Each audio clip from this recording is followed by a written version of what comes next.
Olá a todos, bem-vindo nas aulas da Evolução e Diversidade da Vida na Terra. Nessa aula, a gente vai abordar, após a vida se estabelecer, né, ela formou umas unidades básicas assim, da organização, né, que a gente chama de células. Praticamente todo ser vivo é formado por células, ou uma ou mais do que uma, né? A gente se falou também assim na aula de conceito da vida, né? Tem casos fronteiriços, né, como vírus e parecidos, que não possuem célula, mas eles não têm todas as características da vida. Então a vida, assim, em características plenas, precisa ter uma célula. Então sobre as células será essa aula. Então, na aula da origem da vida, a gente se mostrou que após de se formar algumas moléculas de informação e também que sejam encapsulados em algum tipo de compartimento, né? Se formou um primeiro ser vivo com todas as características, né, que a gente chamou de LUCA, né? Last Universal Common Ancestor, né? Como a gente se falou nas aulas anteriores. Então, desse ancestor se desenvolveram vários tipos de células, né? A gente pode ver que variam assim na morfologia, no tamanho. Algumas podem ser redondinhas, outras podem ser alongadas. Por exemplo, nossos neurônios na espinha podem chegar com o axônio até 1 metro, né? Então, mas o mesmo axônio tem alguns micrômetros de diâmetro, né? Então tem células muito variadas hoje. E não obstante, esse não foi o fim da evolução celular, porque as células conseguiram se associar, formando uns seres multicelulares, né? Que dominam até hoje, assim, que se trata assim de influência, né? Então, vamos falar sobre essas células. Primeiro, vamos definir assim o tamanho, né? A célula normalmente tem por volta de 10 micrômetros, mais ou menos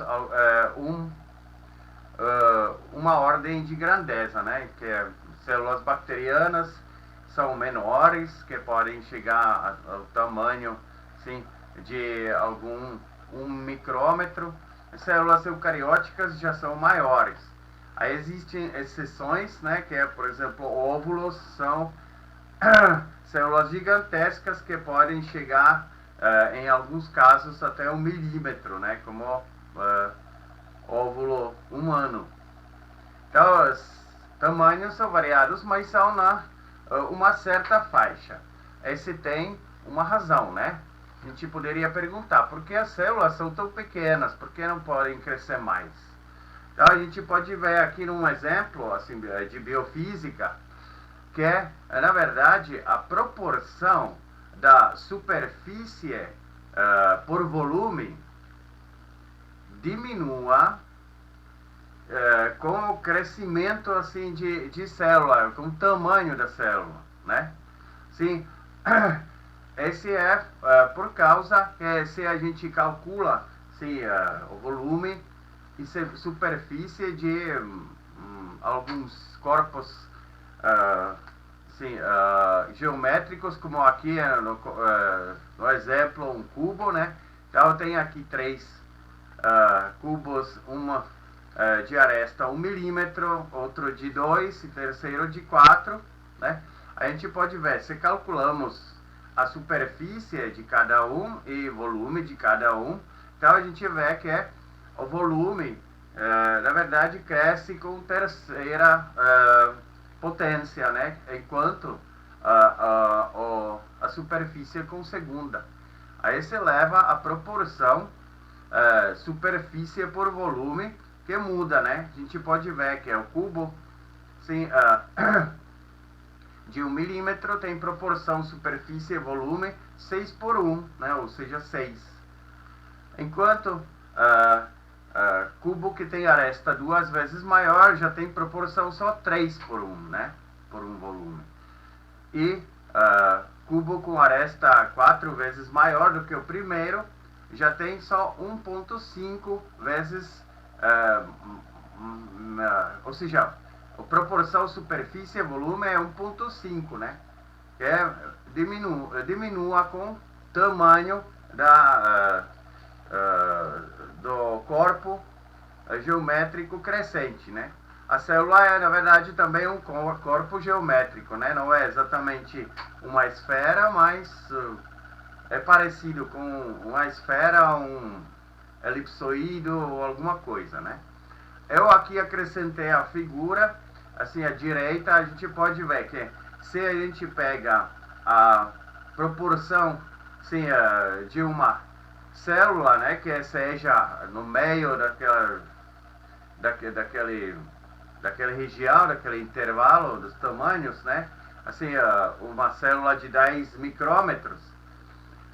Então, para manter as mesmas unidades, para comparar com a figura, mantive os milímetros, né? Então, 0,01 milímetro é célula típica, assim, diâmetro, né? Então, se a gente calcula a superfície e volume, então a gente pode ver que a proporção da superfície por volume chega a 600, né? Então, a gente pode ver que quando a célula é maior, menor superfície por volume ela tem, né? Significa desvantagem em troca de material de fora para dentro ou vice-versa, tá? Então, as células, na verdade, mantêm esse tamanho para tiver uma vantagem, assim, de superfície, na verdade, gigante por volume pequeno, porque esse, assim, facilita o transporte.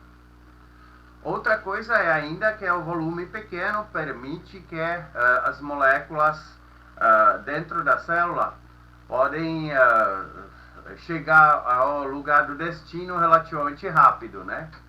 Então, eu, como bioenergético, um dia pensei que, por exemplo,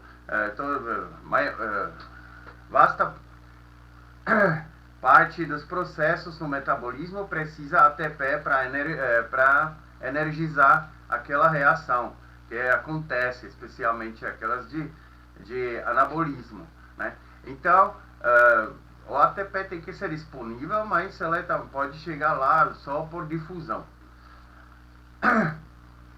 Aí eu pensei que sei lá, que velocidade seria se o ATP numa célula de 10 micrômetros, assim, atravessar, teria uma velocidade suficiente para repor, assim, o ATP consumido no dado local, né? Então, pensei assim, que se a gente pensa que o ATP pela difusão atravessa a célula, sei lá, 10 vezes por segundo, então parece que é velocidade gigantesca, mas se você recalcula por metros por segundo ou tal, vocês vão chegar a velocidade de milímetros por hora, tá? Então, a vantagem é que na célula pequena, de fato, as velocidades pequenas são suficientes para a célula manter a homeostase, né? Então, essas são duas razões importantes porque as células não cresceram tanto. Aí tem mais uma, na verdade, de biofísica, que é célula maior, tem estabilidade mecânica menor, né? Esse tudo vem com tensão superficial e tal, né? Que a gente explica nas aulas da biofísica, tá? Então, quando a célula é maior, a membrana não é mais resistente, né? Ela tem mesma espessura daqueles 4 nanômetros. Então, maior célula vai ter membrana mais vulnerável a algum impacto mecânico, né? Ou assim. Então, essa é a terceira, na verdade, terceira razão, porque as células não cresceram mais do que mais ou menos aqueles 10 micrômetros. Bem, como a gente se falou na classificação, então as células a gente pode classificar em 3 domínios, né? Sim, com seres vivos. Então tem as bactérias, de longe, assim, maior domínio, né? Apesar que aqui na figura não parece, né? Que eucariotas são maiores, mas na verdade maior parte dos organismos vivos são bactérias, né? Aí depois tem árqueas, né? Que são também somente unicelulares, como bactérias, mas a construção delas é um pouco diferente em vários aspectos, tá? Membranas, metabolismo, tal. Também árqueas são ótimas como extremófilos, né? Vivem nos ambientes que ninguém outro consegue viver, dos 2 outros domínios. Aí por fim eucariota, que é aqui em verde, né? Que é assim maior porque tem mais raminhos aqui mostrados. E por causa talvez que existem eucariotos tanto unicelulares como multicelulares, isto é, que o organismo não é construído por uma célula, mas um conjunto, né, que chega a bilhões, assim, caso dos humanos, ou mamíferos, ou répteis, ou tal, né. Então, aqueles 2 domínios de bactéria árquea muitas vezes são juntadas assim com o nome de procariota, né? Esse é assim historicamente ainda se usa. E para distinguir dos eucariotos, né? Então, mas sobre isso a gente se fala daqui a pouco. Bom, então no começo de tudo provavelmente foi aquele ancestral comum, como a gente já sabe, com a sigla de Luca, vou usar esse nome, ou seja, a sigla como se fosse nome. Então, o Luca se espera que ele era um tipo de procariota, né? Ou seja, um ser relativamente simples, né? Com a construção interior da célula, mas já possuía DNA como material genético. Significa, Luca foi depois do mundo do RNA, né? Que não se conhece alguma variante, então deveria ser já o primeiro, o ancestral mais antigo, né? Deveria já ter DNA. Já possuía assim, o código genético, ou seja, a maquinaria de transcrição e tradução, tá? Então, porque esse também é uma coisa universal para todos os seres vivos celulares, né? E bem provavelmente possuía um cromossomo circular, né? Significa uma molécula de DNA enrolada assim numa hélice dupla circular, né? Bem, vamos então começar com as células mais simples, como os procariotas, né? Como se juntam esses 2 domínios de bactérias e árqueas. Aqui em aquele quadro vermelho, estou explicando, né, que as bactérias e árqueas são ainda considerados procariotos para distinguir dos eucariotos, né? Porém, elas têm diferenças variadas na sua construção, e provavelmente os eucariotos se desenvolveram a partir das árqueas, tá? Apesar que bactérias parece que também têm papel, mas não assim na construção da própria célula, mas na construção das organelas, como a gente vai ver na teoria de endossimbiose. Bem, a célula procariótica, tanto de árquea como de bactéria, aqui tem imagem de bactéria, porque é mais comum colocar esse tipo de ser vivo, né? Então, mas os dois têm, na verdade, um conteúdo semilíquido, né? Onde se encontram as proteínas, ribossomos, como a gente pode ver, aqueles pontinhos pequenos, sim, dentro desse conteúdo que a gente chama de citoplasma, ou citossol também, né? A parte maior a gente chama de nucleoide, que é, na verdade, a informação genética em forma de DNA, normalmente circular, e podem ter alguns plasmídeos, né, que é também uma molécula de DNA circular, só que é separada da principal, né?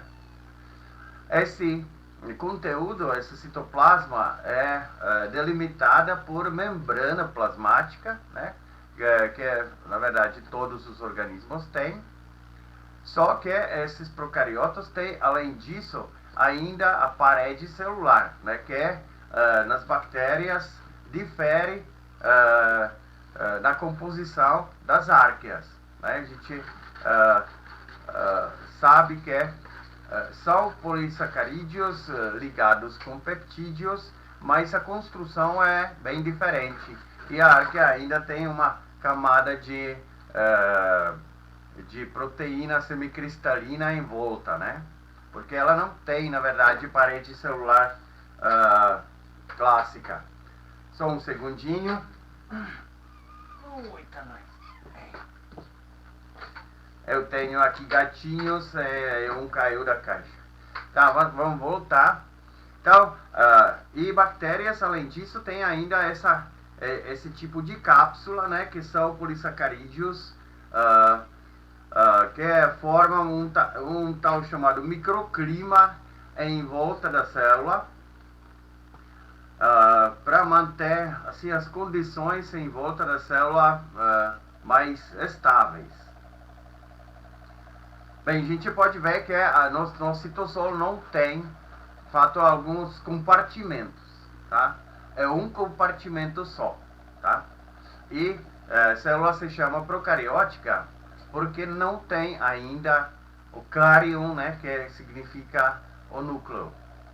Tem só o nucleoide, que é, na verdade, uma molécula de DNA, muitas vezes associada em algum lugar com a membrana plasmática. Bem, aqui tem resumido as características das células procarióticas, né? Então, a gente já mencionou que se dividem em bactérias e árqueas, aí que a maioria são bactérias. Esses seres vivos, né, têm maior sucesso na Terra.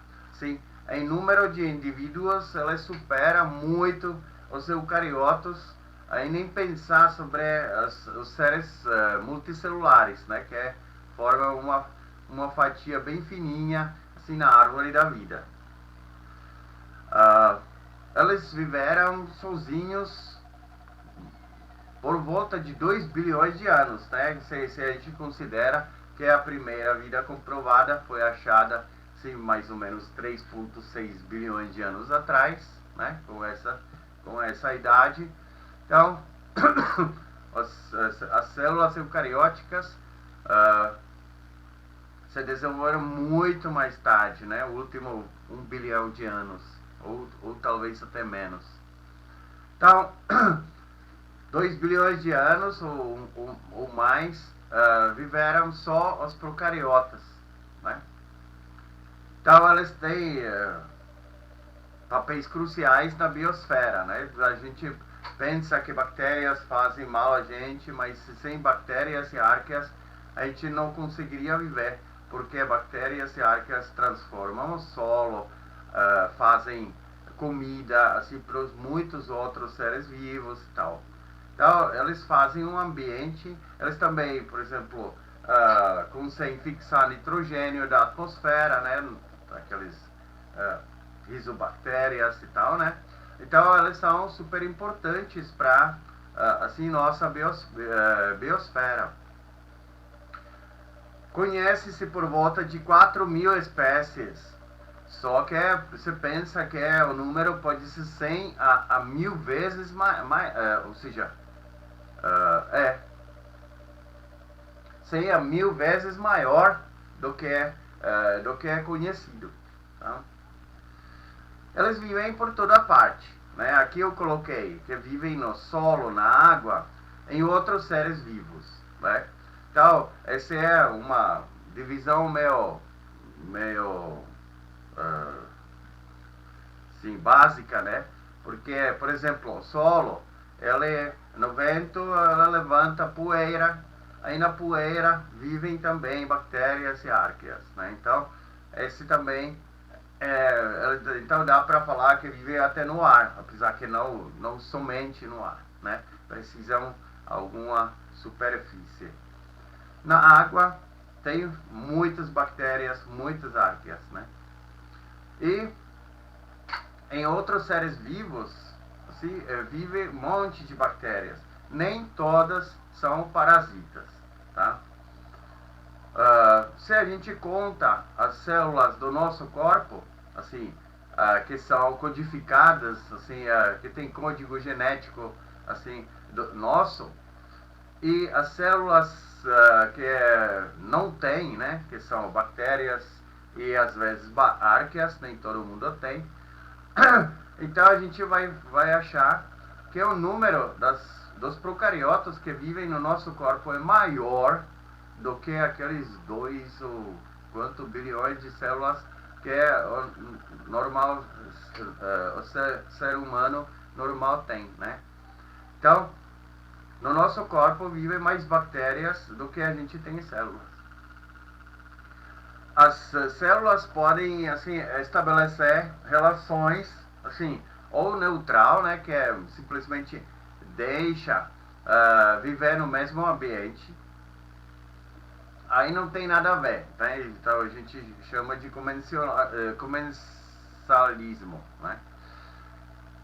Ou podem cooperar, né? Por exemplo, o solo está cheio de vários tipos de bactérias e arqueias e elas vivem em conjunto. Se vocês tiram, isolam uma espécie, vão tentar assim crescer numa placa de Petri, ela não vai crescer porque ela precisa dos outros, tá? Então, até genoma desses, né, que a gente já falou, assim, nos metagenomas, preciso fazer assim em conjunto, porque ninguém consegue, de fato, fazer uma cultura dessas espécies. Então, elas cooperam, né? Porém, a maioria assim, dos procariotas assim, gosta de parasitar assim, no outro, né? Assim, tomar vantagem, assim, que invade o corpo do outro e domina a situação e começa a mandar, tá? Então, porque é mais fácil. Mas você também leva a uma desvantagem, porque ele de fato é limitado, esse organismo é limitado a achar um hospedeiro, porque sem ele, muitas vezes, já não consegue nem sobreviver. Então, pensando na morfologia, a célula procariótica é assim, célula única, né? Então, os seres são todos unicelulares. Porém, elas podem formar colônias até bastante grandes, como a gente pode ver, por exemplo, com cianobactérias, né, que podem fazer filamentos ou aglomerados variados. O tamanho dos procariotas, como eu já falei, é por volta de 1 micrômetro, às vezes até 5 micrômetros, assim, alguns grandes, tá? E o formato ele varia, mas tem tem 4 formatos assim, mais comuns, ou formas, né? Que são os cocos, bacilos, espirilos e vibriões, né? Então vamos ver as figuras. Vocês podem de fato depois passar aqui de volta, né?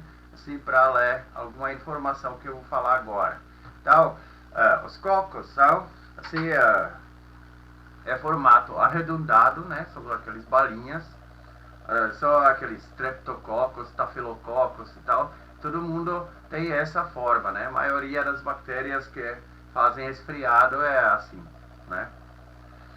Mas debaixo disso a gente pode ver que também as árqueas podem formar cocos, né? Assim, formas arredondadas como esse Metanococcus janashi, né? Então, esse é uma árquea, mas é formato de coco. Tá? Outro formato são bacilos. Bacilos são, na verdade, uns bastões, né? O nome vem disso, né?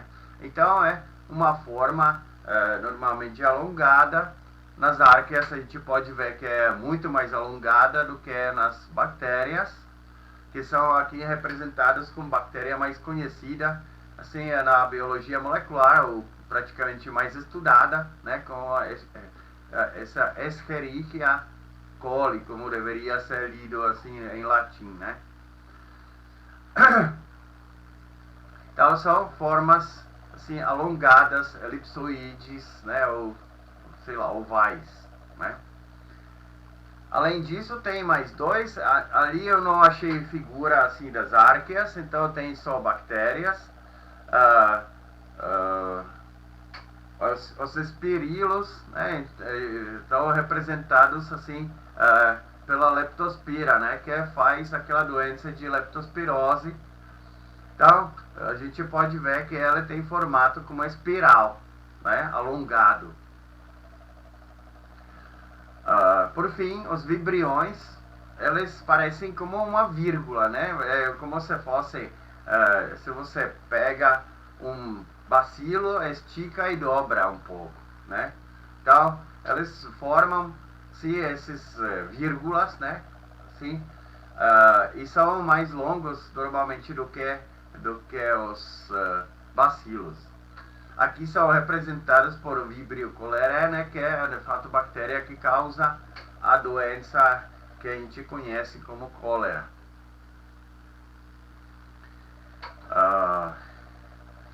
As bactérias e também as árqueas, como a gente viu naquele coco de árquea, elas possuem também algumas protuberâncias, como poderia dizer, que são variadas, né? E tem também funções especializadas, né? Então a gente pode ver que elas podem ter fímbrias, ou também se chamam pilus no singular, né?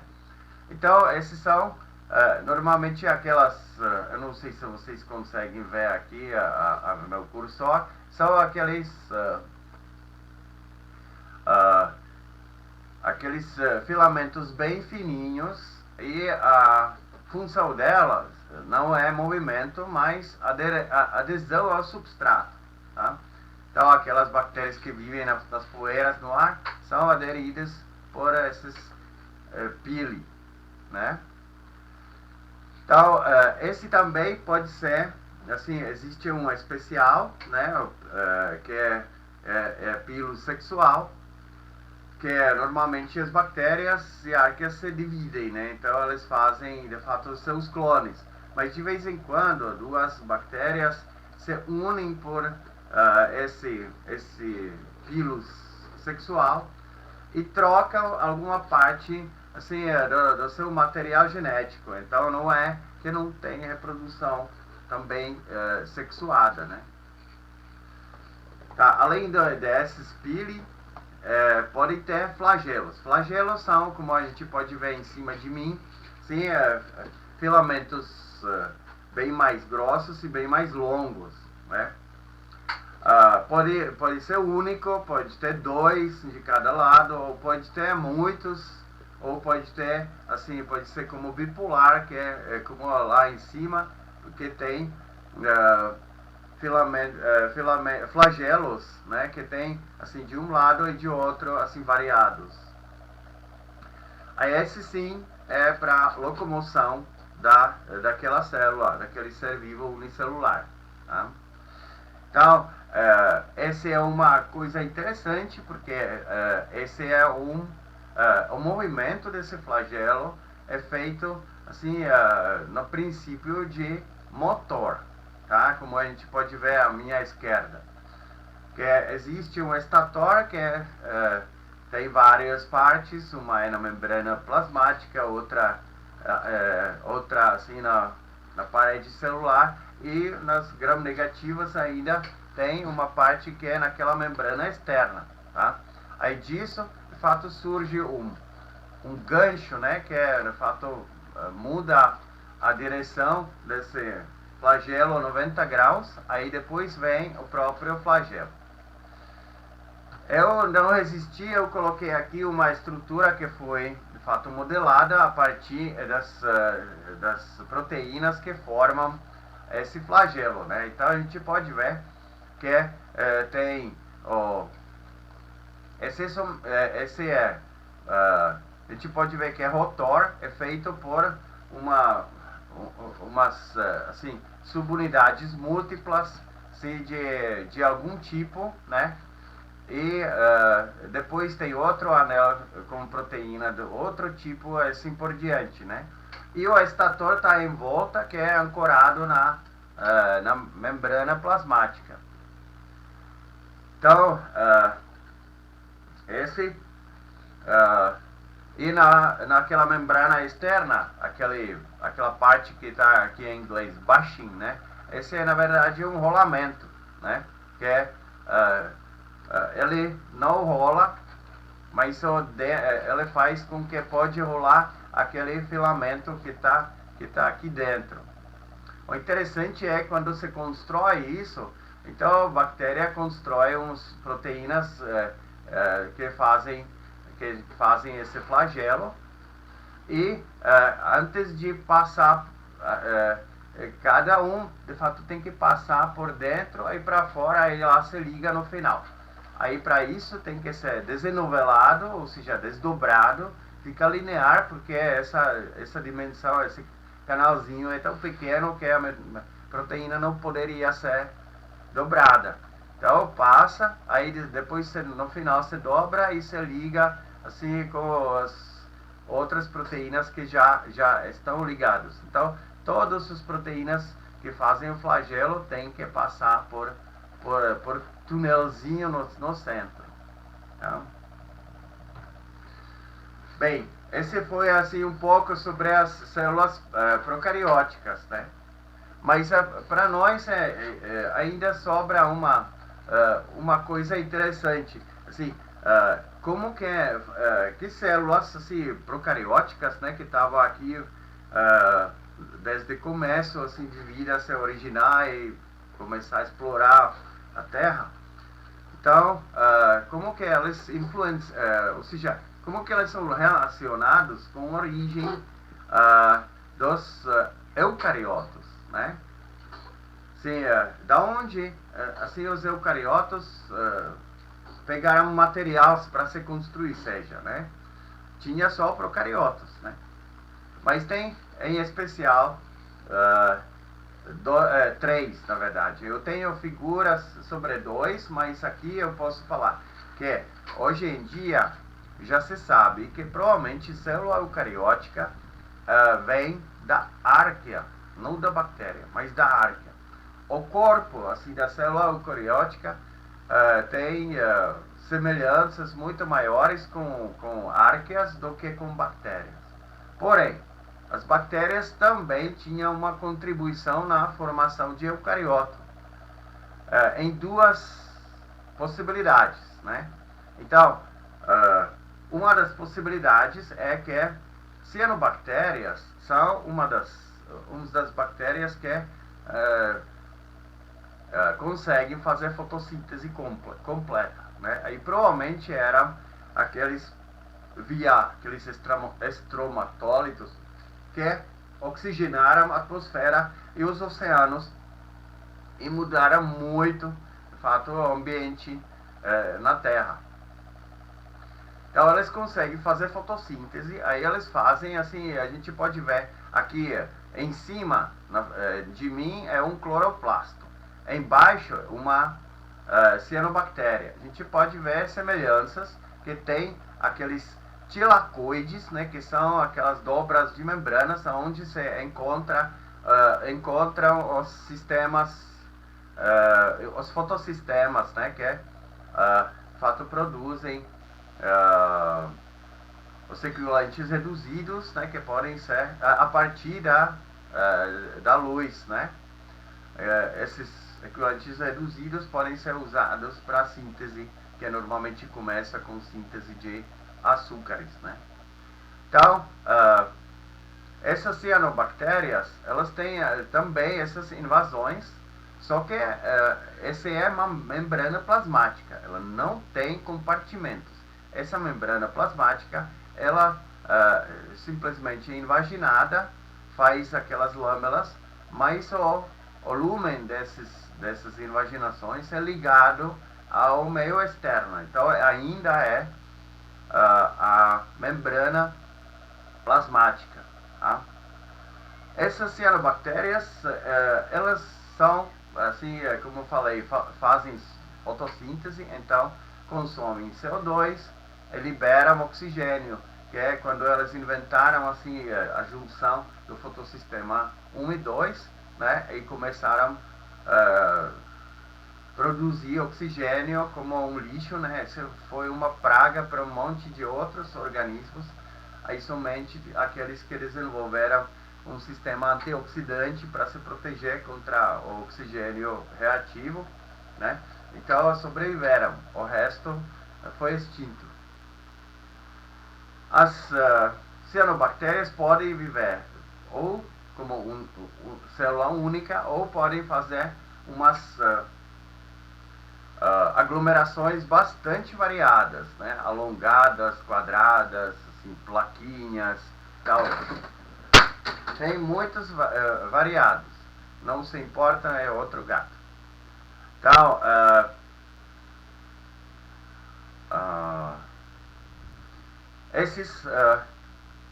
esses organismos provavelmente eram, assim, participaram na formação de células eucarióticas fotossintéticas, significa aquelas que a gente conhece nas plantas, né? Que é provavelmente pela endossimbiose, que eu vou explicar daqui a pouco, entraram dentro daquela árquea e se estabeleceram lá primeiro como parasita, aí depois provavelmente assim começaram a colaborar, né? Porque assim aquele ambiente estava tão confortável, né, que eles não precisavam fazer um monte de coisas que precisariam fazer se fossem assim no ambiente normal, né. Então perderam algumas possibilidades e depois ainda foi feita uma troca genética entre o núcleo assim do eucariota e essa organela, então agora viraram de fato parte do eucariota, né, como uma organela. Ou mesmo a gente pode falar sobre a rickettsia, né? As rickétsias, né, como é nome em português. Então, elas são bactérias que têm cadeia respiratória, nem toda célula tem, né? Então, cadeia respiratória significa que elas conseguem produzir um monte de ATP a partir de oxidação dos nutrientes até CO2, né? Liberando muito mais energia do que se, por exemplo, usar metabolismo até, como por exemplo levedura, até o álcool, algumas moléculas orgânicas simples, mas não CO2, né? Bem mais complexos que ainda poderiam ser oxidados. Então a rickettsia, de fato, inventou essa cadeia respiratória, né? Ou de cadeia de transferência de elétrons, também se chama, e provavelmente assim, via parasitismo, porque a maioria das ricketsias são parasitas, né? Por exemplo, o tifo é causado por uma rickettsia. Então, pode ser que era também assim, na defesa da Arquea, assim, se estabeleceu, sei lá, uma trégua, né? E a rickettsia virou uma mitocôndria, que hoje em dia é também uma organela dos eucariotas. Também vamos ver, também provavelmente foi ou pela invasão ou pela endossimbiose. Bem, então como que é a célula eucariótica se poderia originar, né? Então, primeiro, a gente sabe que a célula eucariótica tem muitos compartimentos que são separados do resto da célula por membranas, né? Então, de algum jeito, porque nos procariotas tem uma única membrana, que é a membrana plasmática, se eu desconsiderar aquela membrana externa que não é tão típica, né, assim, das membranas das bactérias gram-negativas. Então, mas então deveria ser, de algum jeito, acontecer uma flexibilização da superfície celular, né, para poder ocorrer algumas invaginações que poderiam se destacar e ficar como compartimentos dentro da célula, tá? Além disso, também foi necessário que se produziu um tipo novo de moléculas, sim, que organizavam esses compartimentos, né? Então surgiu sim, o citoesqueleto, né? Hoje se sabe que os procariotas também têm um tipo de esqueleto, citoesqueleto. Se vocês vão rever a aula sobre biomoléculas, então nas proteínas assim, fibrosas, né, a gente vai ver que existem 3 tipos de citoesqueleto, que são microtúbulos, microfilamentos e filamentos intermediários. Então, filamentos intermediários, uma forma delas já foi encontrada em bactérias, mas os microtúbulos e microfilamentos é invenção da célula eucariótica. Esse procariota não tem, né? Que na verdade não funciona como citoesqueleto, mas como estradas, microtúbulos, né? Como estradas assim, de delivery dos materiais e até os organelas, né? Então, por isso falei assim que é necessário para organizar esses compartimentos. E os microfilamentos sim, funcionam mais assim para mudar a estrutura da célula, por exemplo, fazer algumas protuberâncias, né? Os pseudopódios, ou lamelipódios, ou tal, né? Como faz, por exemplo, essa ameba que está aqui em cima na figura. Então, esses compartimentos também, de fato, fizeram um envoltório em volta do nucleoide e foi construído, de fato, um núcleo, né? Então, se formou um núcleo verdadeiro que é separado como compartimento, assim, do resto da célula. Por isso, as células eucarióticas se chamam eucarium, né? Que significa verdadeiro núcleo, eucarium, né? Então, além disso, esse surgimento assim de compartimentos assim deu uma opção de fato dividir e especializar trabalho, né? Então surgiram vesículas digestivas, né, que poderiam conter enzimas que seriam perigosos para o resto da célula no citoplasma, né, tal. Então esse também era uma vantagem enorme. E por fim, todos os organismos adquiriram mitocôndria a partir daquela rickettsia ou ancestral dela, né? E alguns, como plantas, adquiriram também as cianobactérias, ou seja, ancestral delas, e formaram os cloroplastos, né, também como um compartimento. Então vamos ver um pouco assim como que poderia acontecer, né? Então a célula poderia, de fato, flexibilizar a superfície, assim, se desfazendo da parede celular, né? Que esse também se dá um espaço para células tipo arquea, né? Porque assim, a bactéria está assim, muito ligada à parede celular e não é tão fácil assim, se desfazer disso. Enquanto a célula arqueana tem a possibilidade muito mais fácil assim, de se desfazer ou se separar daquela parede celular.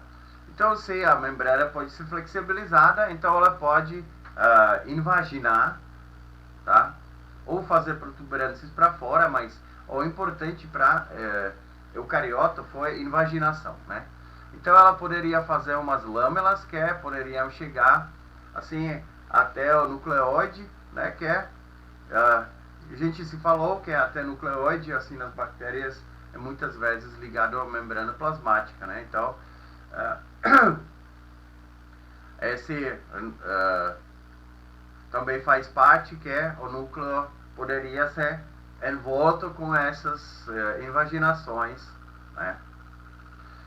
Agora a gente pode ver que a invaginação aqui aumenta a superfície muito mais do que se for aquela superfície lisa, né?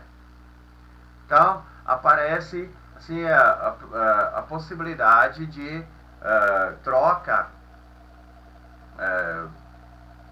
de moléculas variadas entre exterior e interior, assim com muito mais velocidade e também mais controlada, porque naquelas invaginações a difusão está um pouco limitada, né? Então você pode fazer um microclima que estabelece melhor uma homeostase, né? Então a célula tem assim o transporte pode ser mais regular, né? E além disso, essa invaginação pode também levar alguma coisa junto, né? Tipo um outro organismo, né? Então, permite essa flexibilização da membrana, permite a endocitose, né? Significa que entra alguma parte do exterior numa vesícula para dentro da célula, né? Tipo fagocitose, né? Sei lá, fagócitos envolvem assim, por exemplo, outras bactérias, né? E destaca-se dentro da célula do fagócito uma vesícula com aquela bactéria dentro. Então, essa fagocitose, ou seja, endocitose, permitiu assim o acesso à comida muito melhor do que o transporte direto que as bactérias ou arqueas estão fazendo até agora, né? Que elas não conseguem fazer essas invaginações, assim, ou seja, até podem, né? Como a gente se falou sobre a cianobactéria, mas a parede celular é rígida, né? Então ela não pode fazer isso, então elas não podem engolir, sei lá, um outro ser vivo e usar como comida, né? Também existe a direção oposta, né? Que é essa célula com membrana mais flexível, ela pode assim fazer juntar os restos do metabolismo, ou seja, o lixo, né? Aí colocar assim via transporte assim numa vesícula que depois junta com a membrana e o conteúdo da vesícula é jogado para fora, né?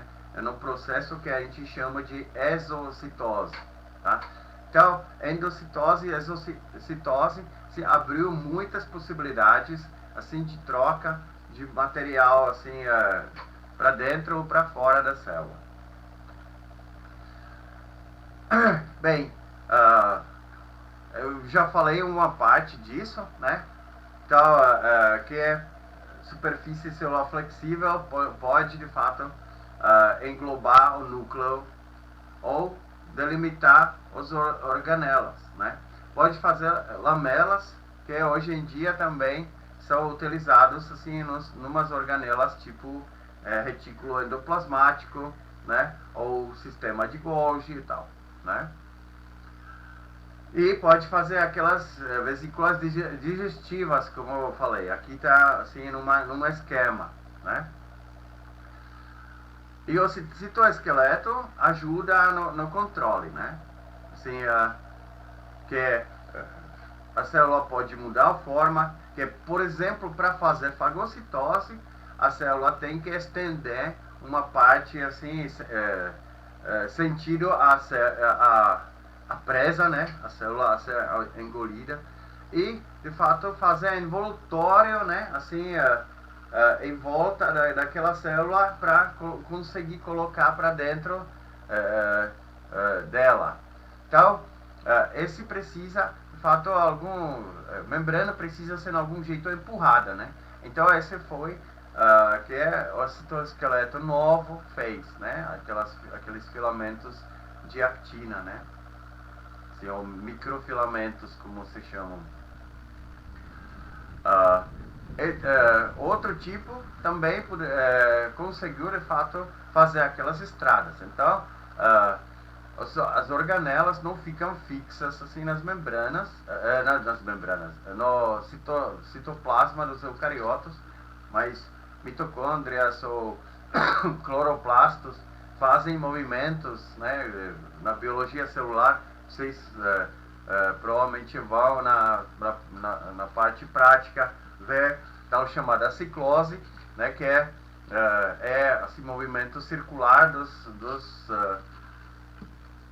cloroplastos na célula, que é definido por, na verdade, assim, para não queimar pela luz, assim, alguns cloroplastos e outros ficarem sem luz, né? Então, esse movimento faz com que todos os cloroplastos se conseguem assim participar na fotossíntese e também não ficam superaquecidos, porque assim no outro lado da célula se esfriam. Então, também assim como ameba e sei lá, fibroblastos no nosso corpo, tal, esse pode estender alguns assim pseudopódios ou lamelipódios e fazer com que a célula se pode assim movimentar ativamente, mesmo sem precisar o flagelo ou os pílis, né? Porque pode fazer assim contatos locais que também são melhor explorados assim na disciplina da biologia celular. Aqui não tem para isso muito espaço. A gente pode também ver na figura que tem aquelas bolinhas pretas, né, que são, na verdade, complexos proteicos, né? Então, provavelmente no começo, né, assim, os procariotos tinham alguns complexos proteicos, né? Um deles é a cadeia respiratória das riquecias, né? Mas normalmente assim se fazem porque esses assim, aglomerados acima de uma proteína, né? Aqueles multicomplexos, eles fazem um tipo de metabolon, né? Que parte do metabolismo assim é localizada, então os metabolitos não precisam se viajar muito longe de uma enzima para outra, tá? Então esse provavelmente foi também assim um tipo de proteínas poderiam, de fato, ser envolvidos, né? Hoje em dia, por exemplo, os clatrinas e tal, né, são envolvidos na formação de vesículas. E eles são muito parecidos com proteínas que fazem poros na membrana nuclear. E esses são parecidos com as proteínas que fazem dobras no retículo plasmático. Então pode ser que algum tipo de proteína, de fato, conseguiu fazer a dobra da membrana. Então a membrana podia invaginar em algum modo organizado. E depois se estabeleceram algumas funções assim, mais típicas para cada organela. Mas são proteínas que dobram essas membranas. Então, esse também é importante. Bem, então, organelas se poderiam formar assim, né? Como lamelas e como vesículas. E além disso, tem duas organelas, pelo menos as plantas têm as duas, né? Os outros têm só uma, que são que diferentemente de todas as outras organelas, elas têm membrana dupla, né? Sempre tem uma membrana externa e interna. São mitocôndrias e os cloroplastos, que a gente falou que poderia ser, de fato, contribuição bacteriana para formar o eucariota moderno, né? Então, o primeiro evento provavelmente eram as mitocôndrias, ou seja, a riqueza ou invadiu ou foi fagocitada, sim, por uma árquea, né? E com o tempo se estabeleceu uma colaboração, porque a gente sabe que núcleo dos eucariotos contém assim estruturas que provavelmente originalmente, ou seja, códigos, genes, que provavelmente eram no começo faziam parte das mitocôndrias, né? E agora fazem parte do núcleo. Então ocorreu uma transferência horizontal, né, que é de fato parte do material genético, saiu da mitocôndria e foi transferido para o núcleo. A gente sabe que as mitocôndrias elas se dividem dentro das nossas células e também se podem até fundir, como uma variante daquela reprodução sexuada que se troca o material genético. Sem essa fusão e fissão, né, que é assim, a divisão das mitocôndrias, nós não conseguiríamos viver, né? Mas aquele processo de divisão e da fusão tem envolvido um monte de proteínas que a maioria são codificados no núcleo, né? Então provavelmente era justamente material transferido das mitocôndrias para o núcleo, tá? Então a mitocôndria tem seu próprio material genético que codifica até assim os RNAs de transferência, tem próprios ribossomos dentro, né, da mitocôndria e tal. Então a mitocôndria tem algumas partes assim da célula que foi de fato engolida assim no começo. Mas mitocôndria sozinha já não consegue sobreviver, já se acostumou naquele ambiente bem convidativo, né, cheio de nutrientes e tal. Então a partir dessa colaboração se estabeleceu uma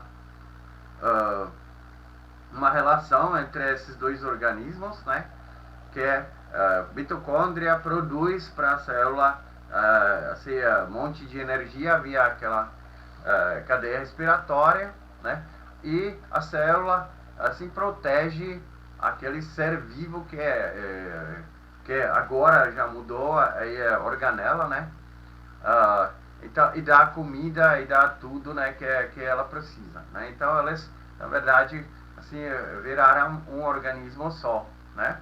Sim. Mas tem que destacar que na célula procariótica tem um material genético. Na célula eucariótica tem pelo menos dois, né? Assim, aquele que está no núcleo e aquele que está na mitocôndria, né? E aquela membrana dupla, assim, a estrutura das proteínas na membrana externa é mais parecida com aquela árquea, aquele hospedeiro, né? Enquanto a estrutura das proteínas na membrana interna é parecida mais como bacteriana, tá? Então esse também fala assim a favor assim dessa teoria de endossimbiose, que um organismo foi engolido ou invadiu o outro, né? E se estabeleceu dentro, virando uma parte integral, na verdade, daquele hospedeiro. Não? O mesmo evento aconteceu mais uma vez, desta vez com as cianobactérias, ou seja, ancestrais delas, né? Então, no mesmo jeito, era engolido. A gente pode ver que via aquela endocitose, por isso evento endossimbiótico, né? Porque pela endocitose, de fato, aquele organismo foi encapsulado, que eu esqueci de destacar na mitocôndria, mas a mitocôndria foi assim, assimilada do mesmo jeito. Então, por isso, assim, esse evento endossimbiótico, de fato, resulta em uma organela que tem membrana dupla, né? Que a externa vem da endocitose, a interna vem daquele organismo que foi engolido, tá? Como as mitocôndrias, também os cloroplastos, na verdade, aqueles cianobactérias primeiro, passaram algum material genético via troca horizontal, assim, com o núcleo assim, do hospedeiro, né? Que provavelmente era a árquea. Estou falando provavelmente porque ainda não se sabe exatamente, mas ultimamente tem um monte de trabalhos que colocam o ramo de eucariotos dentro da árvore de árqueas, né? Então, parece que justamente foi isso, né? Então, os cloroplastos normalmente são muito maiores, né, do que as mitocôndrias, pode ser, sei lá, 50 volumes, 50 vezes maior do que a mitocôndria. O cloroplasto traz, ou seja, a cianobactéria transformada em cloroplasto, traz a vantagem de fotossíntese para aquela célula que assimilou esses cianobactérias, né, ou ancestrais delas. Os cloroplastos também se dividem e fundem, né? Então, essa divisão, ou seja, essa fissão e fusão, como se chamam nesse caso, né, também é controlada por núcleo do hospedeiro, tá? Então, esse também prova que material genético foi transferido, tá? Então, esses dois eventos deram origem assim às últimas organelas que a gente ainda não mencionou até agora na célula eucariótica. Então, vamos resumir como que a célula eucariótica se originou, né? Então, primeiro, provavelmente foi a flexibilização da membrana, tá? Que foi acompanhada assim de por novas moléculas que futuramente se tornaram aquele novo tipo de citoesqueleto, que na verdade tem tudo a ver, pelo menos microfilamentos, com a invaginação, com evaginação, né? Assim, fazendo, por exemplo, o flagelo ou tal, e também com dobradura, né, assim, da membrana, né, que assim ela pode fazer vesículas ou lâmelas, onde assim as extremidades são assim, lá a membrana é dobrada, sim, por controle dessas proteínas, tá?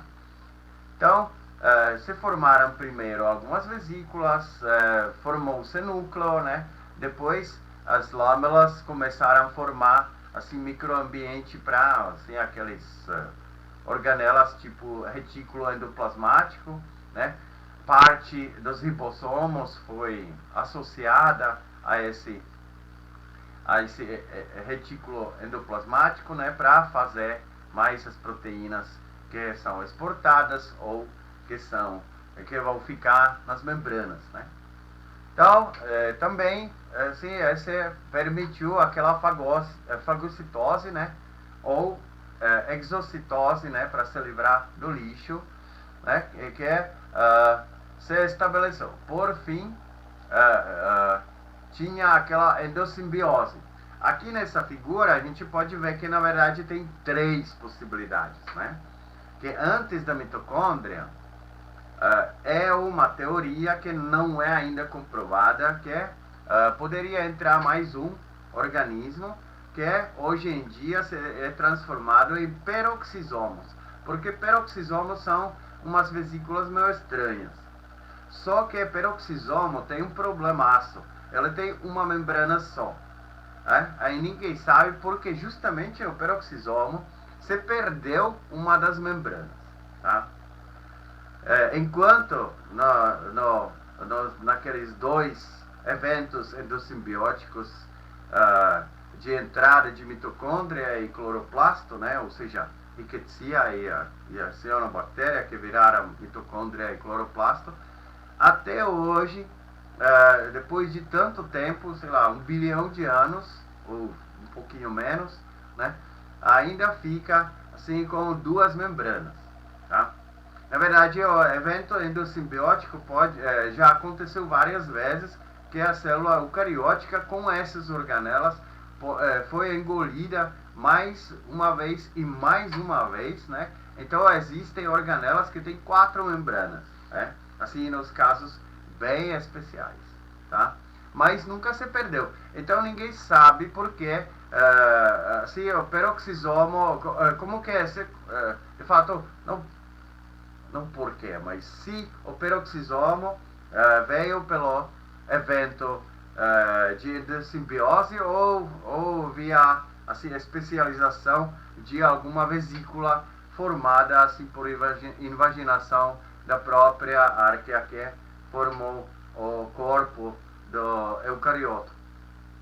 Não se sabe por causa dessa membrana, mas assim, a composição assim, das proteínas e do conteúdo do peroxisomo então assim, meio que estranha para ser típica para vesículas encontradas no eucarioto, tá? Então por isso existe essa hipótese que aqui é mostrada antes dos dois eventos de endossimbiose que originou mitocôndria e cloroplasto, né? Que poderia ser mais uma ainda mais antiga que formou os peroxisomos, tá? Esse ainda é estudo. Bem, acontece que já foram achados organismos eucarióticos que não têm mitocôndria, tá?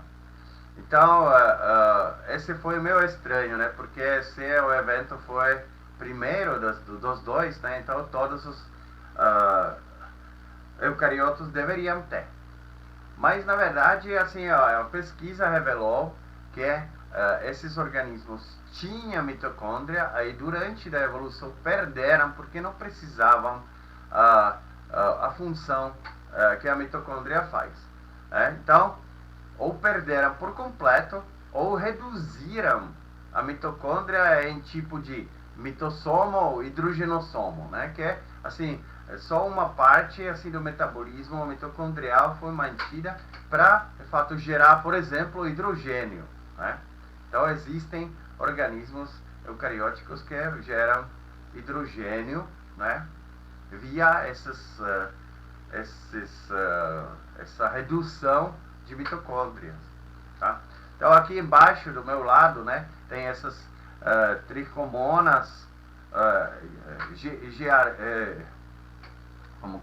giardias e microsporídeas, né, que de fato não tem mitocôndria. A giardia aqui à esquerda no fundo, né, é justamente a causadora da giardíase, né, que é aquela doença que vem normalmente da água contaminada, como a gente chama, né, assim, não limpa. Então esse é um dos organismos que não tem que é eucarioto, mas não tem mitocôndria, né? Então parece que é procarioto com vesículas, né? Então esse foi uma discussão muito grande, porque ela não fotossintetiza, mas isso não importa, porque tem um monte de eucariotos que não tem cloroplastos, mas ele não tem mitocôndria. Então você pensava que ela poderia ser procariota, mas ela não é, ela perdeu a mitocôndria, ela adquiriu ou perdeu na evolução. Bem, a célula eucariótica, né, desta vez eu não estou mostrando aquela minha figura famosa, porque aqui esse modelo tem assim microfotografias de vários compartimentos, à esquerda a célula animal, à direita a célula de planta, né, que eles têm uma diferença. Mas tem bastante coisas em comum, né? Então, por exemplo, o núcleo está em envoltório e também em membrana dupla, né? Significa, ela não foi assim, não veio por endossimbiose, né? Mas assim, a membrana externa, né? Fez envoltório, depois se destacou. Então, a carioteca é membrana dupla, né? Sim, são duas membranas interligadas assim por poros, tá? Isso também assim mostra que assim algo sobre a origem do eucarioto via essa invaginação da membrana externa flexível, né? Ele normalmente também tem aquelas lâmelas em volta, né, que são necessárias sim para síntese das proteínas, ou seja, das proteínas, da finalização da síntese, né? Então, porque os ribossomos fazem as proteínas e essa estrutura lamelar, que a gente chama de retículo endoplasmático, ela, assim, ou de fato organiza moléculas que vão ficar na membrana ou para exterior da célula e completa, porque muita proteína que vai para fora da célula, ou pelo menos vai ficar na membrana, ela tem polissacarídeos associados. Aí uma parte é feita nesse retículo endoplasmático. Outra parte ainda é completada no sistema Golgi, que é também um sistema lamelar, mas é mais para exportação. Só que ele não só exporta, mas também completa algumas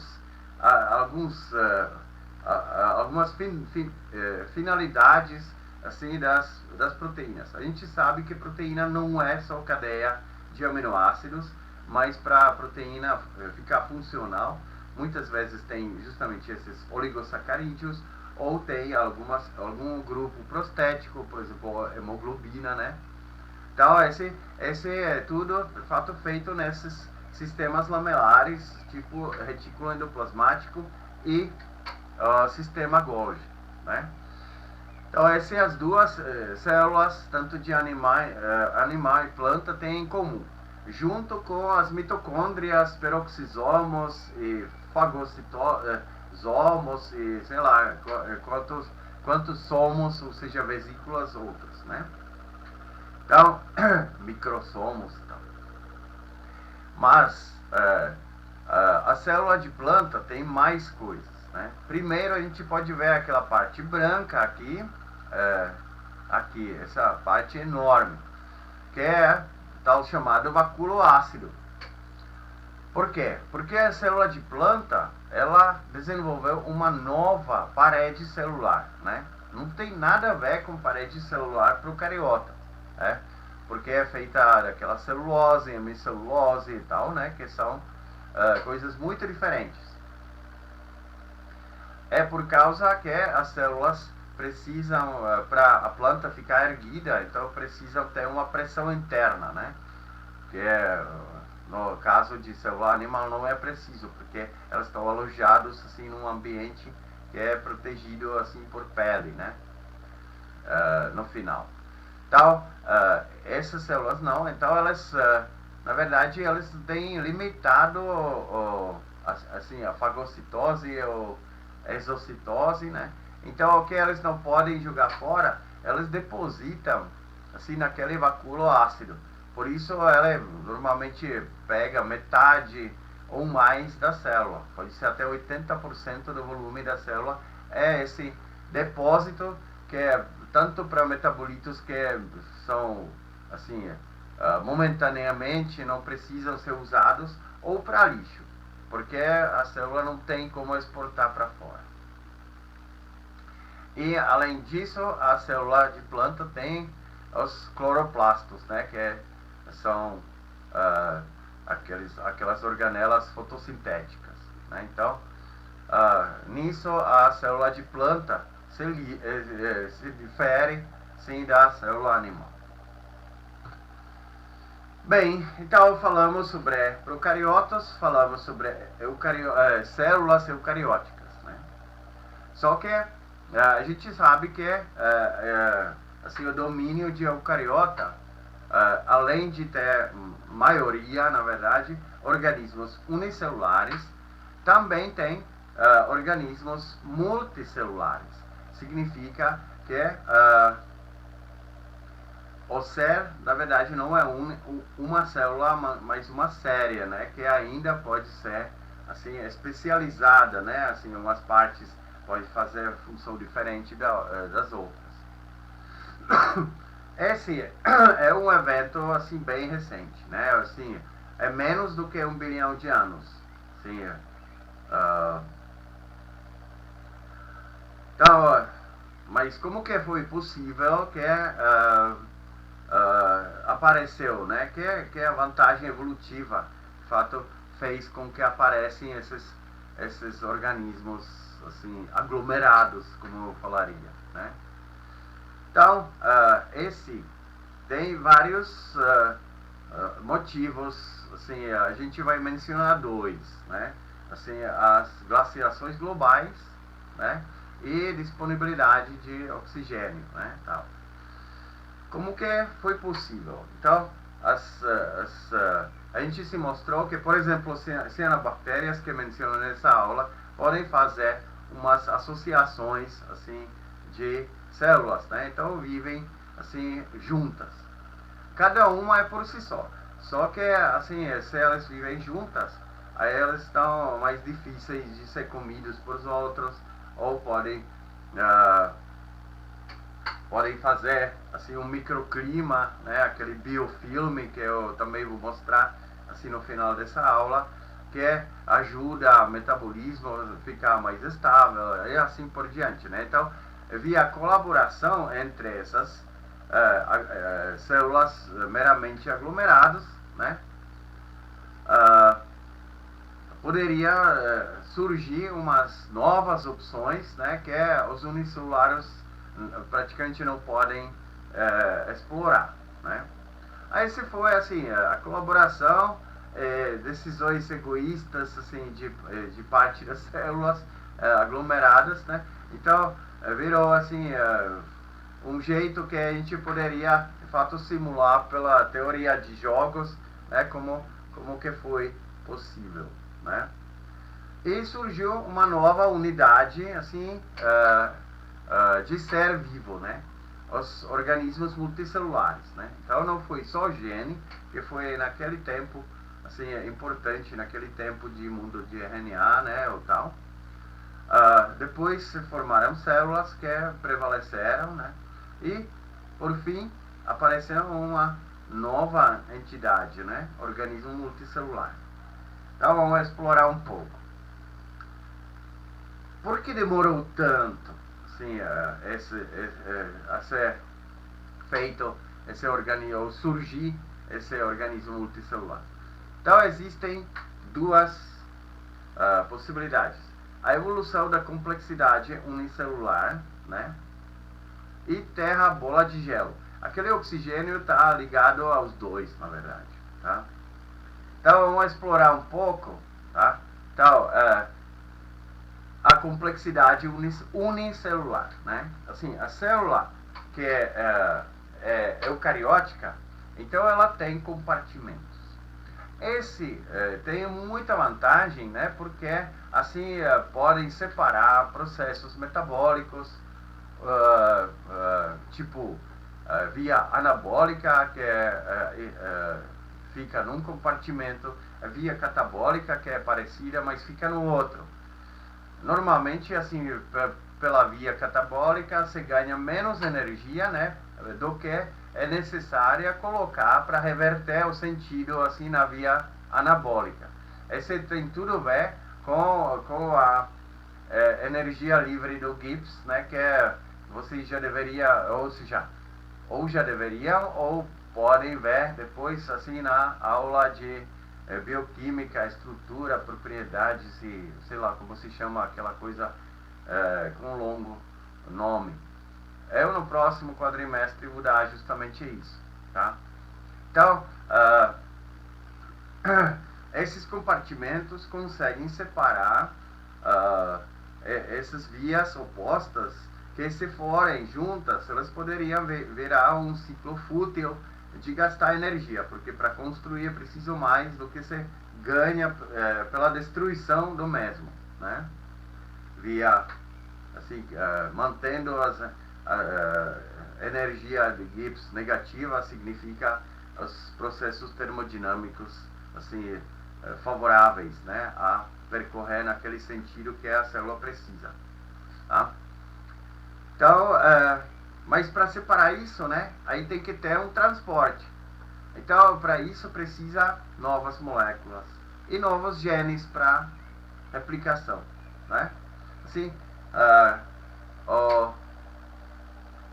informação assim da célula eucariótica tem que ser pelo menos 10 vezes maior do que das células procarióticas, né? Pode ser até muito maior, assim, 100 mil vezes maior, né? Mas assim, para fazer as novas moléculas, a gente também falou do novo tipo de citoesqueleto, então precisa muito mais informação.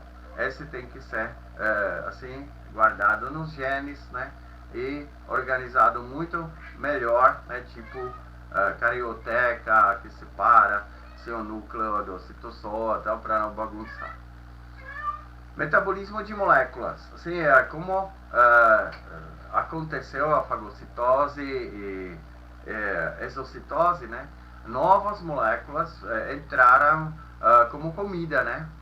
Porque não precisava só alguma coisa dissolvida em volta do organismo, como bactérias, né, ou arqueas, mas simplesmente engoliu uma coisa inteira, aí depois destruiu. Então tinha um monte de comida a mais que precisava ser tem também alguma via metabólica para serem utilizados, né? Então esse também assim virou mais complexo. Algumas vias metabólicas a gente pode ver daqui a pouco que até atravessam os compartimentos.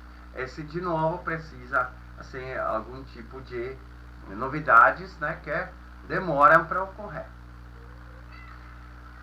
Esse tudo tem que ter alguma sinalização, né? Então as células procariotas elas só de fato enviam algum tipo de sinal, assim, elas têm mensageiros secundários que respondem a algum estímulo de fora, né? Aí também enviam algumas informações tipo moléculas que afastam os outros, né? Ou atraem os da mesma espécie, né? Então, mas aí acaba. Só que na célula eucariótica, já com compartimentos dentro, então tinha que ter sinalização muito maior, né? E regulação, para regular esse tudo, né? Onde deveria ocorrer, no qual compartimento deveria ocorrer agora, se é mais para anabolismo, mais para catabolismo e tal. Aí tudo isso, de fato, com a estrutura complexa, virou mais complexo, né? Então, também tinha que se desenvolver sistema complexo, os redes complexos de sinalização. E assim poderíamos, de fato, continuar por bastante tempo, né? Então, por isso foi difícil, né, que metabolismo complexo se estabelece, fica eficiente. Também, assim, a célula que tem compartimentos é célula maior, né? Se os procariotos têm aquele 5 micrômetros. Os eucariotos têm mais ou menos 10 micrômetros ou pode ser até maiores, né? Então esse também sim, gera dificuldade de organizar tudo isso, tá?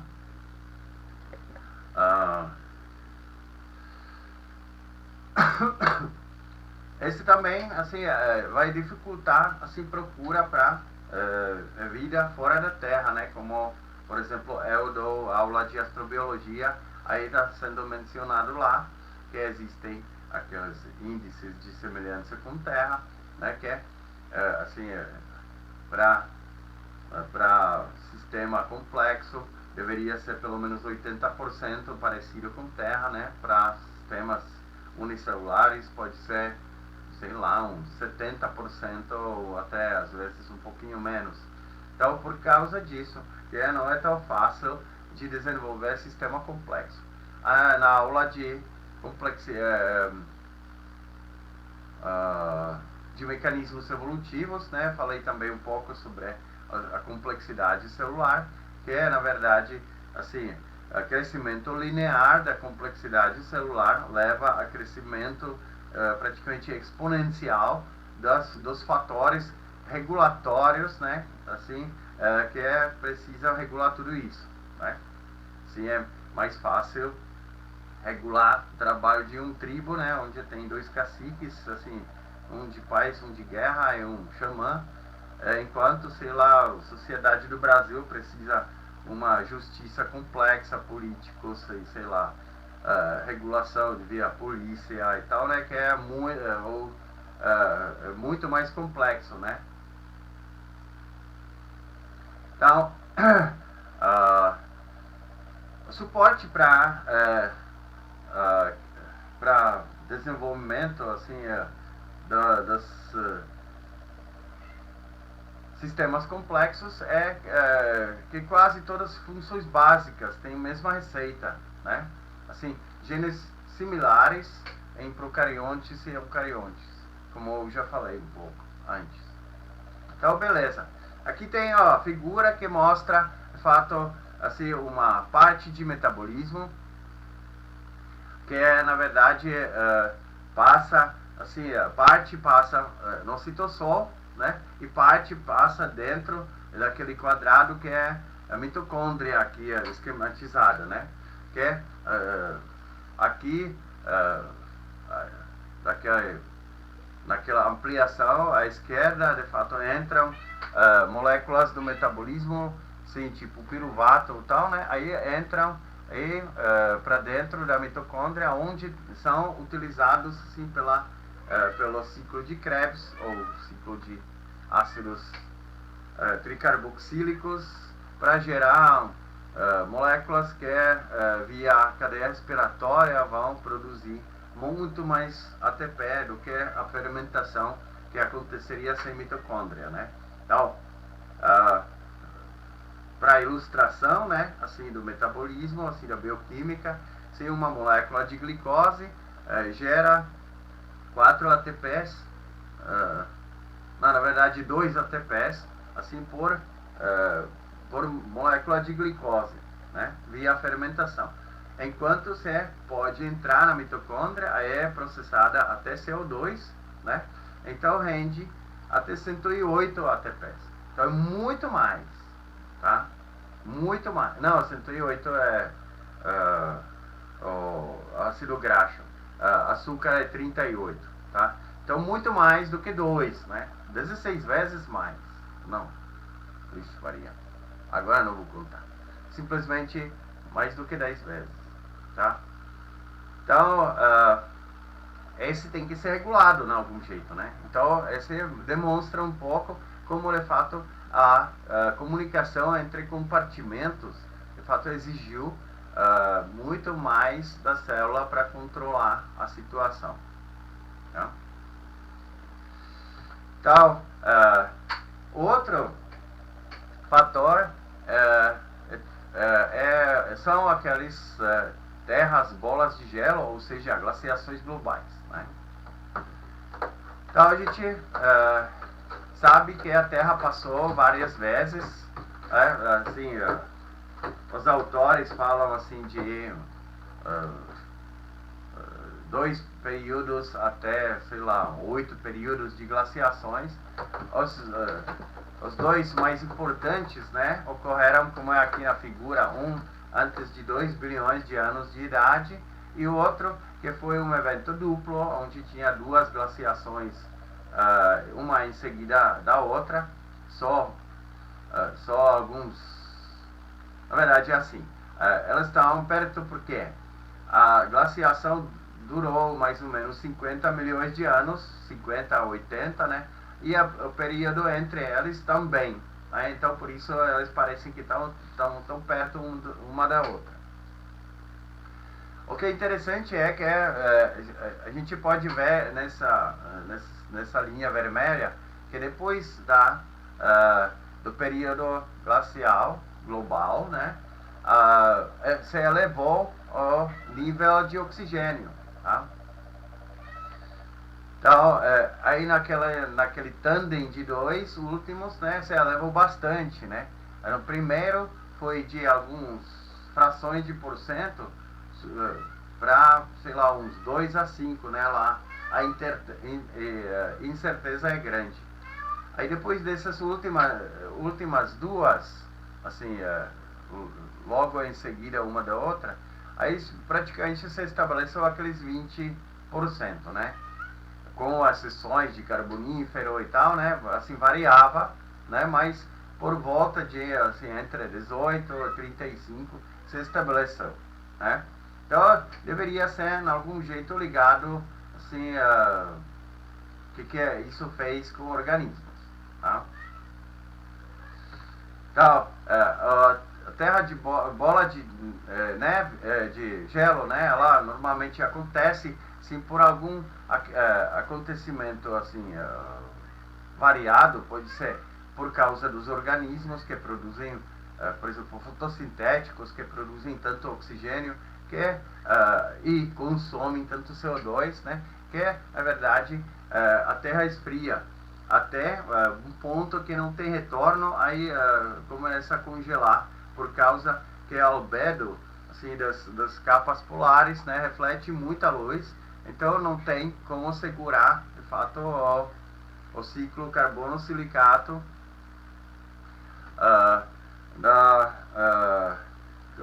que a Terra usa de fato para manter a temperatura estável, né? Então congela por completo.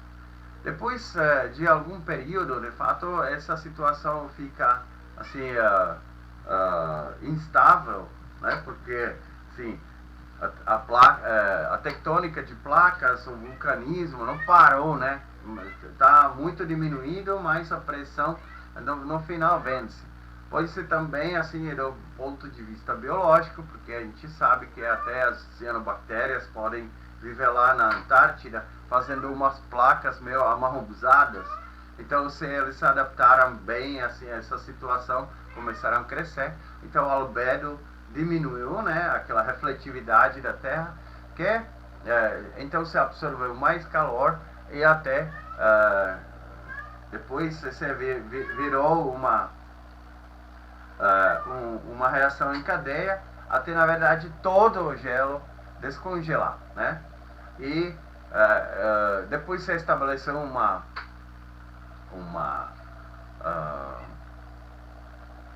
um equilíbrio, né, que é voltar um pouco às capas polares. Apesar que a gente sabe, assim, das outras aulas, né, que a Terra, na maioria do tempo, não tinha nenhuma capa polar, né? Hoje tem, porque a gente está numa glaciação parcial, né? Uma era de gelo assim bem morninha, assim, não muito severa. Bem, na verdade, esse foi o teste, né? Vocês podem pensar assim, que se tiver uma crosta de alguns quilômetros de gelo, esse pode ficar um teste assim para os seres vivos, né? Então, a superfície como reflete bastante a luz, então acontece processos fotoquímicos que podem levar à produção de peróxido de hidrogênio, ou sei lá, Então, esse leva os organismos para, de fato, se defender melhor. Então, é um teste. Quem sobrevive, na verdade, fica fortalecido. Quando o evento passa, então ela começa a explodir assim, a sua população, né? Aprimorado. Então, se for, por exemplo, fotossintético, aí você produz muito mais oxigênio, como foi visto nessa figura anterior, né? Então, por isso, depois das glaciações globais, ou terras bolas de gelo, sim, tinha um pico de produção de oxigênio até se estabelecer de novo algum equilíbrio, né, entre a produção de CO2 e consumo. Depois daquelas últimas duas, que eram em seguida, aqui está mostrado a última, né, aquela Gaskias. Na verdade, aqui embaixo tem a Marinoana, né, e essa última é aquela Gaskias, né, que eram realmente assim separadas por pouco tempo, né, por, sei lá, 50 milhões de anos. Então, depois disso surgiram umas novas formas, né? Provavelmente esse foi tão severo, né, que eram duas glaciações logo em seguida, que de fato deu um impulso que as células que querem sobreviver, elas têm que, de algum jeito, juntar, né? E o resultado foi que apareceram um monte de formas multicelulares dos eucariotos, obviamente, tá? Então aqui tem um exemplo, né, que é aquela fauna de Ediacara, né? Ediacara é o local na Austrália, por isso se chama, né? Então esses eram seres sem partes rígidas, né?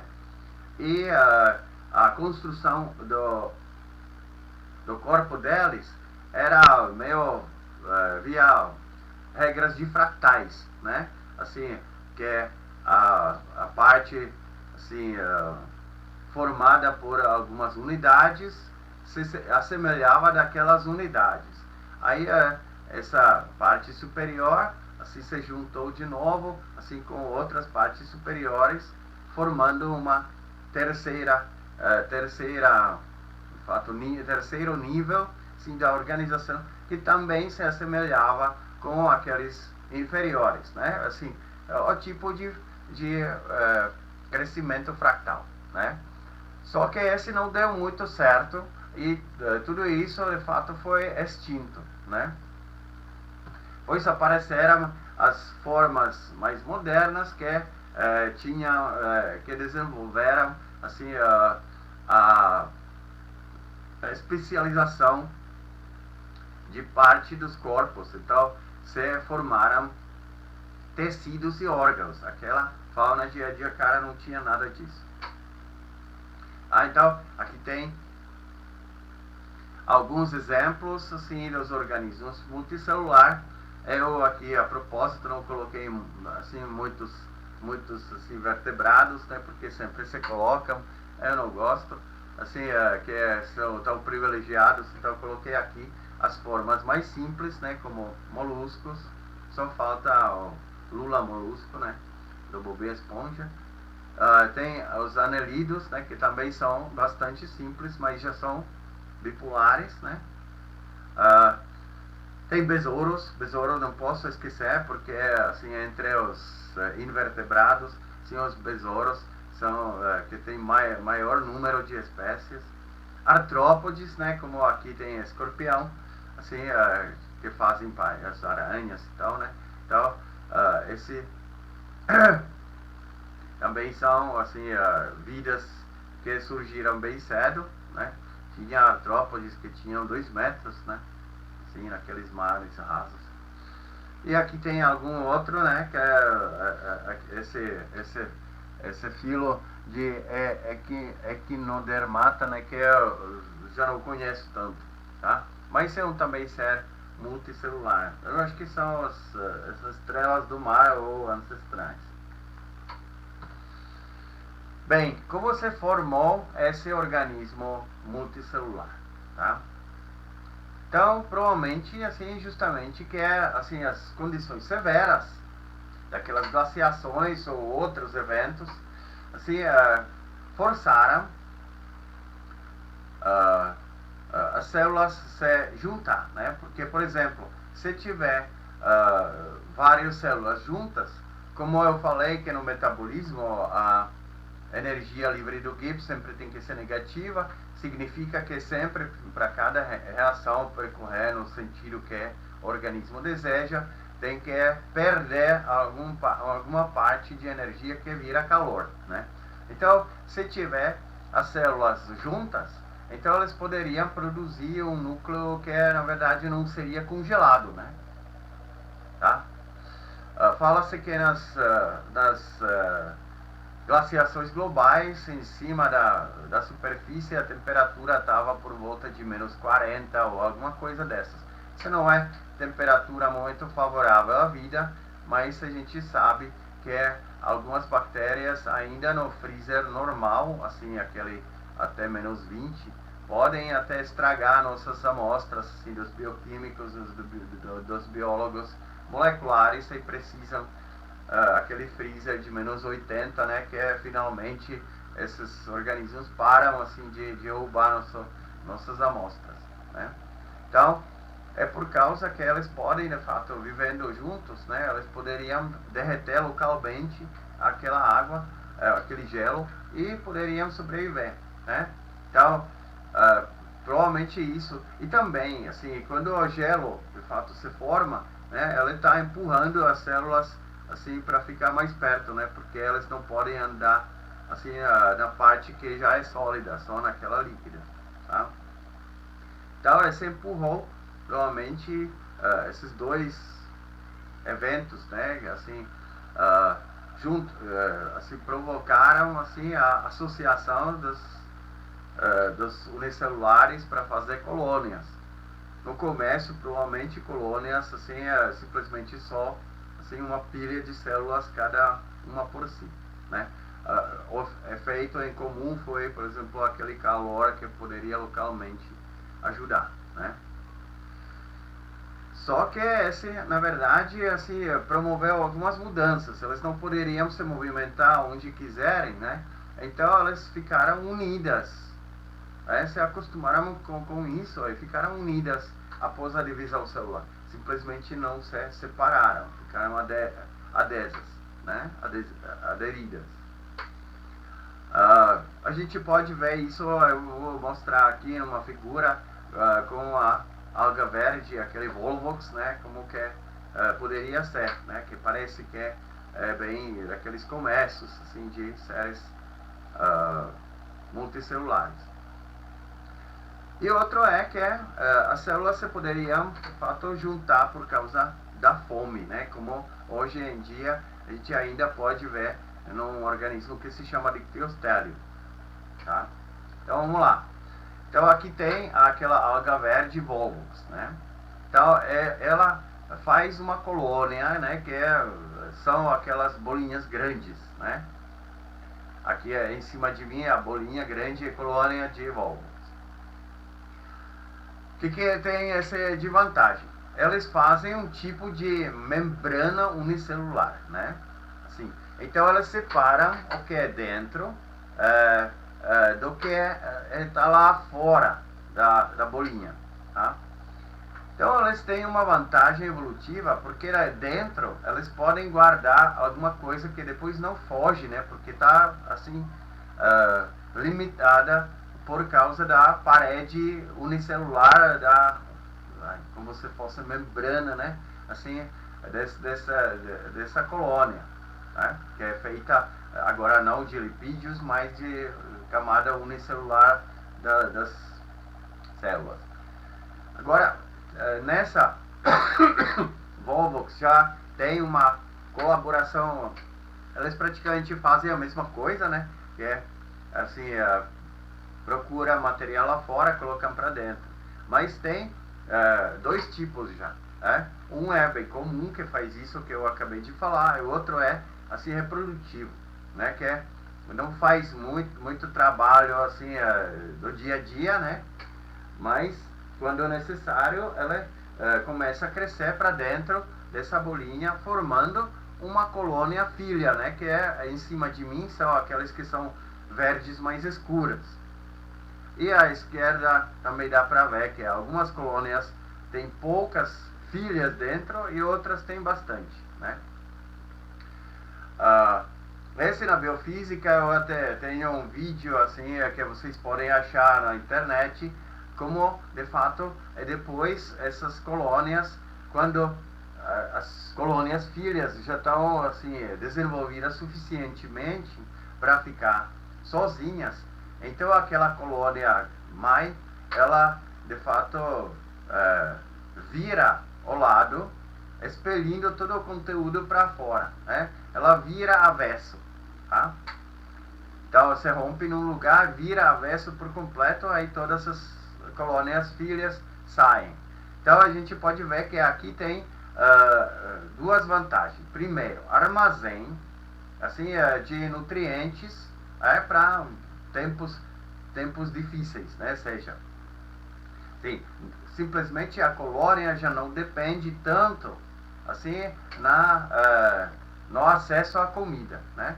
Quando tem bastante, eles colocam dentro. Quando não tem, então eles podem utilizar o que já armazenaram, né? E segundo é na reprodução, que primeiro as colônias filhas, elas podem se desenvolver assim num lugar cheio de nutrientes, protegido e tal, né? E depois, quando estão prontas para viver sozinhas, então elas são expelidas. E o processo começa de novo, né? Então, a associação das células, assim, num compartimento, né? Assim, provavelmente foi um dos impulsos para estabelecer um ser multicelular, tá? Outro assim, aqui tem exemplo de Dictyostelium, né? Dictyostelium é um eucariota unicelular, predador de bactérias, tá? Então, normalmente vive sozinho. Só que quando acontece que tem escassez de comida, tá? Então, ela fica assustado, né? Que acontece? Podemos morrer. Então, ela envia sinais, assim, cada célula envia sinais atraindo outras, né? Então, elas estão seguindo, as outras estão seguindo a gradiente desse sinal químico, aproximando-se uma das outras, né? Então, quando se juntam, então elas se aproximam das outras, fazendo até umas fileiras, parece um trenzinho, né? E se juntam aí onde a concentração por acaso é maior, então se forma um núcleo que atrai, na verdade, assim, esses trenzinhos tudo junto, fazendo uma pilha. A gente pode ver que também essa pilha tem duas cores. Isso não é por acaso, porque aquelas cores, aquelas amarelas, elas têm função assim de suporte, né? E aquelas que são representadas em azul, elas têm função reprodutiva, né? Então elas na verdade não sobrevivem isso, né? Elas viram esporos. Mas o interessante é que de fato essas células se juntam, né? Faz-se de fato alguma troca de material genético, se especializam, né? E fazem na verdade um tipo de órgãos, né? Que tem um tronquinho, né? Que é feito por um tipo de células, como se fosse um tipo de órgão, né? E o órgão reprodutivo, onde as células que vão ser espalhadas, elas de fato perdem praticamente tudo, viram os esporos, né? Aí são espalhados assim, acima de mim é microfotografia, né? A gente pode ver que esse tronco com aquela bolinha em cima, ele chega até, sei lá, alguns milímetros, né? Então, eu já vi isso na placa de Petri, parece uma florestinha assim desses troncos com bolinhas, né? Aí se permite que as as esporas podem chegar muito mais longe, né, do local onde foram formadas, e fora disso, os esporos sobrevivem às condições muito mais severas do que as próprias células de dictiostélio, né? Então, o dictiostélio se junta para sobreviver, né? Que forma umas formas mais resistentes que podem chegar muito mais longe, possivelmente achando uma comida, né? Se achar, elas se estabelecem, assim, o esporo vira de novo a célula, assim, adquirindo água e tal, fazendo muita expressão gênica e tal, repõe as componentes que faltavam e sobrevive em outro lugar onde tem bastante bactérias para comer, tá? Então, esse também é uma chance, assim, de desenvolvimento de organismo multicelular, se mostrando alguma, de fato, especialização celular, né? Então, esses dois tipos de eventos poderiam ser, assim, envolvidos na origem de organismo multicelular. Diferentemente disso, assim, a gente pode ver que, por exemplo, bactérias também fazem tal chamados biofilmes, né, como a gente já se falou. Mas ali as bactérias são, de fato, assim, cada uma por si, tá? A vantagem do biofilme é que elas, assim, aquelas cápsulas e tal, né, elas estão praticamente juntas, formando um tipo de gel, né, que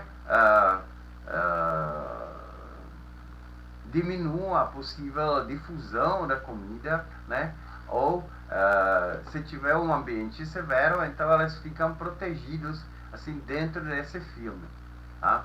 Mas eles não formam nenhum órgão, nenhuma especialização. Cada célula é por si só, tá? Bem, no organismo multicelular, assim, também, assim, tem que ser resolvido como que de fato será gerado, né? Assim, já que é especializado, né?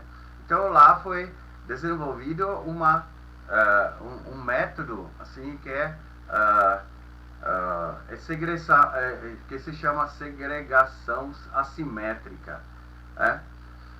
Que existem fatores, né, que são no óvulo fecundado, que de fato direcionam, assim, o que vai ser feito. E o organismo multicelular achou um jeito que, de fato, a divisão acontece com a concentração assimétrica desses fatores, né, muitas vezes proteicos. Então, aqui à esquerda tem um esquema, né, que mostra que na divisão celular aqueles fatores estão só à esquerda, né? Então, depois tem duas células do mesmo organismo que não são iguais, né? Então já começou tal chamada diferenciação celular que acontece nos organismos multicelulares. Para quem quer saber um pouco mais sobre isso, então esse é detalhadamente explicado na aula de biologia celular. Eu não tenho espaço para isso aqui, tá? Mas posso mostrar aqui à direita, né? Assim, mais ou menos em cima de mim, tem microfotografias, assim, de divisão celular, assim, não esquema, mas microfotografia. Aí nesse experimento, algumas proteínas desses fatores, assim, celulares eram marcados por fluorescência. Então, a coluna esquerda mostra, assim, microfotografia normal, né? E daquele objeto, né? Aquelas células. E a parte direita, a coluna direita, mostra, assim, a fluorimetria dos mesmos objetos, né? Os mesmos estágios. Então a gente pode ver que, de fato, por exemplo, aqui, né, a célula está se preparando para dividir, aí os fatores estão justamente como nesse esquema, num lado da célula, desta vez no direito, né? Depois de dividir essa célula aqui, né, a gente pode ver que de fato uma célula tem bastante fatores, outra tem muito poucos. E assim por diante. Essas duas células se dividiram de novo, né, mas somente uma dessas quatro tem esse fator específico, né, assim, que foi marcado. Os três não, tá? Então a gente pode ver que essa segregação assimétrica dos fatores celulares, né, que de fato ativam os genes diferentes, né? Esse é um aqui, né? Não tem vários tipos de fatores, né? Então cada um tem distribuição assimétrica diferente, permitindo de fato uma diferenciação complexa que é a partir de um único ovo, né? Ou seja, uma única célula, se faz um organismo que tem células diferenciadas assim no jeito que sei lá, tem hepatócito, neurônio, osteoblasto e sei lá, miotubo, né? Entre outros. Tá? Então esse é muito além do escopo dessa aula, mas mostra de fato o que de fato o organismo multicelular precisava enfrentar para conseguir fazer essa divisão do trabalho, ou seja, especialização, né? Então por isso também demorou tanto para aparecer. Tudo bem? Então eu acho que esse sobre as células foi até já bastante, né? Então aqui deixo alguma bibliografia, tá? Que vocês podem de fato dar uma pause e ver, né, essas duas. Sim, quer falar um pouco sobre a célula do ponto diferente do meu, tá? Então, desejo para vocês bons estudos e a gente se vê na próxima videoaula. Até lá, tchau!